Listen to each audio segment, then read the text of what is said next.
Burung maleo ini adalah salah satu satwa endemik khusus Sulawesi yang merupakan satwa yang dilindungi di kawasan Taman Nasional Lorelindo ini.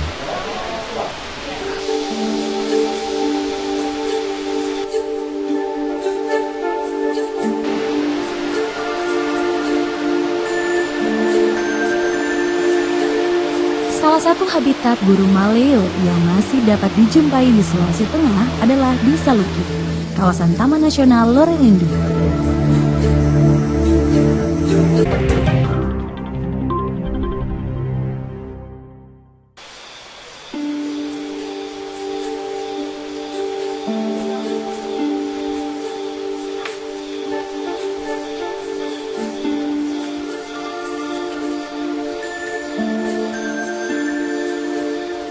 Telur-telur maleo itu diselamatkan pada sebuah tempat penangkaran di dalam kawasan hutan lindung wilayah 1 Taman Nasional Lorelindo.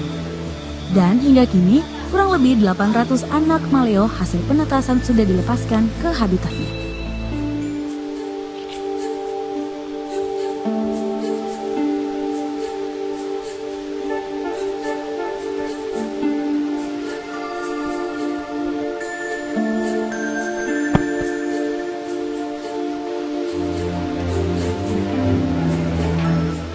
Oke pemirsa, saat ini saya sudah ada di penangkaran burung maleo yang ada di kawasan Taman Nasional Lorelindo ya Pak ya. Dan saya sudah sama Bapak Herman ya, dan Bapak Herman ini selaku polisi kehutanan ya. Dan ini Pak Herman mungkin boleh ceritakan sedikit sama pemirsa tentang seperti apa sih maksudnya burung maleo itu sendiri untuk yang ada di kawasan Taman Nasional Lorelindo ini.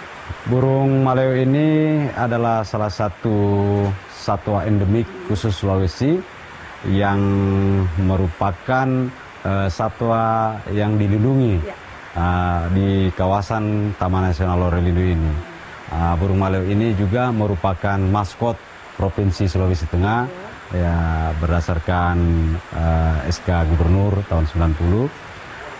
Kemudian burung maleo ini memang untuk perkembangannya sangat lamban sehingga perlu ada konservasi pengembangan burung maleo ini. Sehingga di Taman Nasional Lorelindo ini mengembangkan salah satunya burung maleo ini yang merupakan ciri khas untuk Pulau Sulawesi.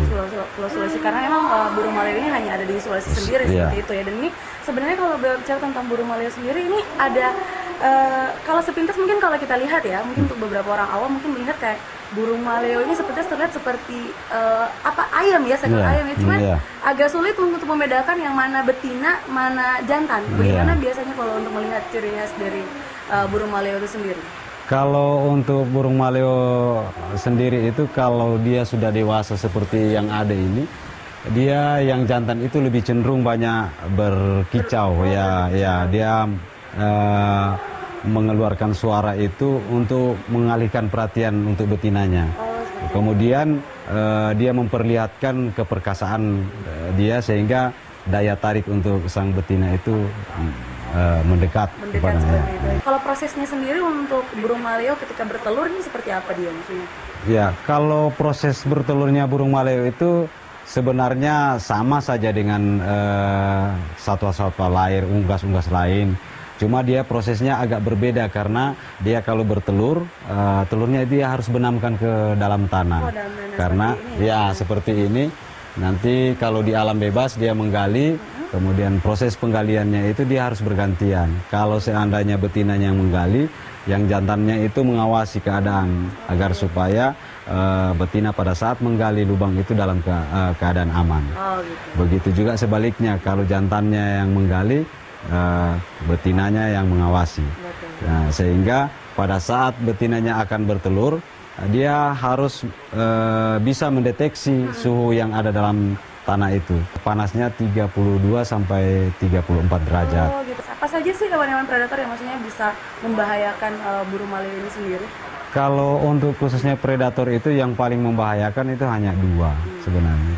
Yang pertama itu biawak khusus untuk telurnya, kemudian manusia itu dua-duanya, Nah, telurnya sama burungnya. betul.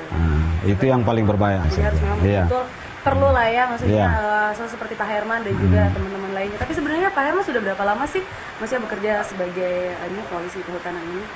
Kalau saya bekerja sebagai polisi kehutanan itu dari tahun 97. Tahun 97 sudah menjadi polisi kehutanan, kemudian saya ditempatkan di wilayah Saluki ini tahun 98. 98 di tahun 2003 saya mencoba untuk mengembangkan burung maleo ini. Ya alhamdulillah sampai saat ini maleo masih bisa berjalan dan berkembang dengan baik. Alhamdulillah ya. Dan ini setiap hari Bapak melakukan maksudnya kunjungan datang ke kawasan ini? Ya, setiap hari karena untuk mengembangkan telur ini kan kita harus mencari ke alam. Nah, jadi harus setiap hari. Itu pun kalau kita agak lambat, nah, biasanya telur-telur ini sudah dimangsa oleh biawak. Nah, sehingga kita harus memang perkirakan persis bahwa jam-jam tertentu ini burung-burung ini sudah bertelur. Sehingga kita harus mengecek di mana lubang-lubang tempat bertelur yang ada telurnya, kita ambil, kita bawa ke sini. Nah, setelah itu kita bawa ke sini, kita benamkan lagi bagaimana seperti yang di alam. Nah, sehingga kita bisa menghitung berapa yang jadi, berapa yang dilepas. Nah, seperti ini hasil penangkaran yang dari telur-telur yang ada di alam kita bawa ke sini. Betul sekali. Ini bagaimana maksudnya cara Bapak untuk supaya burung maleo ini tidak punah gitu, khususnya kawasan Taman Nasional? Iya. Yang pertama saya lakukan itu bahwa saya harus melakukan pendekatan kepada masyarakat. Pendekatan menyampaikan, meyakinkan bahwa burung ini perlu kita jaga karena burung ini adalah peninggalan satu-satunya yang ada di Pulau Sulawesi yang perlu kita sama-sama lindungi. Setelah masyarakat sudah bisa memahami, kita membentuk satu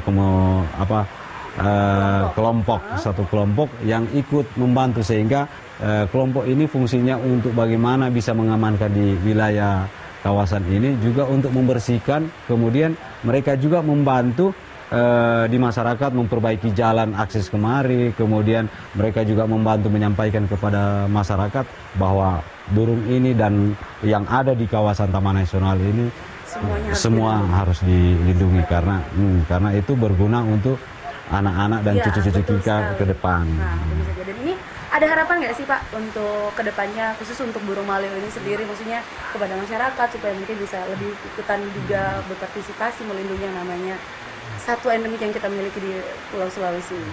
Ya, harapan saya terutama memang masyarakat sekitar pada khususnya untuk bagaimana kita sama-sama melestarikan ini.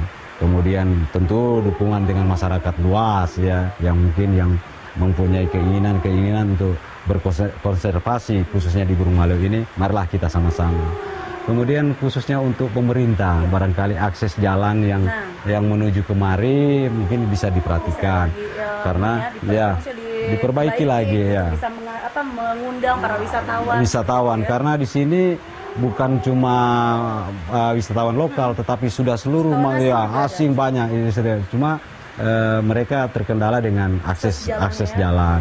Kemudian di samping dia sebagai berfungsi jalan untuk wisata, dia juga berfungsi sebagai kantong produksi. Sebenarnya jalur yang kita lewati itu adalah jalur perkebunan masyarakat. Sehingga kalau itu bagus, masyarakat bertani juga untuk mengangkut hasilnya lebih bagus lagi. Itu ya, itu harapan.